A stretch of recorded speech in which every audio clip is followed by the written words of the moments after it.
Alors dans cette vidéo, nous allons corriger la méthode 0 du chapitre 15 sur les primitives et équations différentielles. Donc dans cette méthode, on va donner une primitive des différentes fonctions qui sont présentées ici. Et pour cela, on va utiliser le tableau des primitives visuelles, voilà, qu'on n'a pas besoin de connaître par cœur. Si l'on connaît bien ses dérivés, eh bien on retrouve chacune de ces primitives. Alors commençons par la première primitive. Donc il s'agit de déterminer la primitive de la fonction définie par f de x égale à 5x à la puissance 4. Alors on sait que lorsque l'on dérive une fonction du type x à la puissance n, la dérivée sera n fois x à la puissance n-1. Donc pour pouvoir obtenir après dérivation une fonction du type x à la puissance 4, eh bien il va falloir dériver quelque chose du type x à la puissance 5. En effet, la dérivée de x à la puissance 5 sera 5 fois x à la puissance 4. Donc directement, ici, on a la bonne dérivée.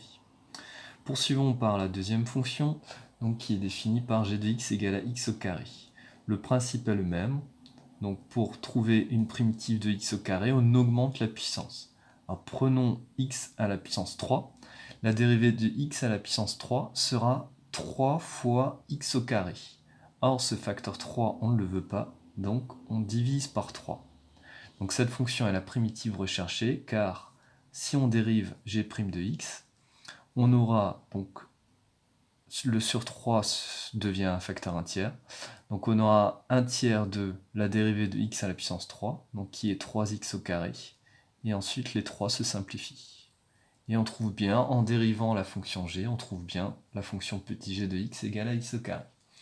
Poursuivons par la fonction h, définie par h de x égale à x plus 10 plus 1 sur x. Donc pour trouver une primitive de x, c'est le même principe, on augmente la puissance de x. Donc x c'est la même chose que x à la puissance 1, donc si on augmente la puissance, ça deviendra x au carré. Si on dérive x au carré, on obtient 2x, et nous, en dérivant ce terme-là, on veut obtenir x.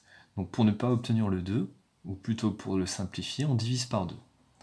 Une primitive de 10, ce sera 10x. En effet, directement, si on dérive 10x, on obtient 10. Et enfin, une primitive de 1 sur x, eh bien, ce sera ln de x, d'après le tableau. On se rappelle que la dérivée de ln de x vaut 1 sur x. Poursuivons avec la fonction suivante. Donc la fonction i de x définie par x au carré moins 2x.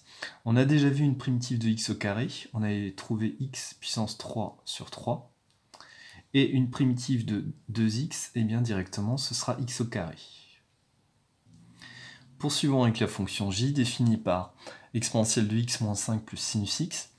Une primitive de exponentielle de x sera exponentielle de x, car lorsqu'on dérive exponentielle de x, on retrouve exponentielle de x. Une primitive de moins 5 sera moins 5x, car lorsqu'on dérive moins 5x, on trouve moins 5. Et enfin, une primitive de sinus x sera moins cosinus x, car lorsqu'on dérive cosinus x, on trouve moins sinus x, et vu qu'on veut plus sinus x, eh bien on met un moins devant. Et enfin, intéressons-nous à la dernière fonction k, définie par 1 plus exponentielle de 2x. Une primitive de 1, eh bien ce sera x. On cherche maintenant une primitive de exponentielle de 2x. Alors tentons exponentielle de 2x. Si on dérive exponentielle de 2x, eh bien qu'est-ce que l'on trouve? Eh bien on aura la dérivée de 2x, c'est-à-dire 2 fois exponentielle de 2x. Et nous, on veut obtenir, en dérivant le terme qui se trouvera ici, on veut obtenir exponentielle de 2x. Donc pour simplifier ce facteur 2, on divisera par 2.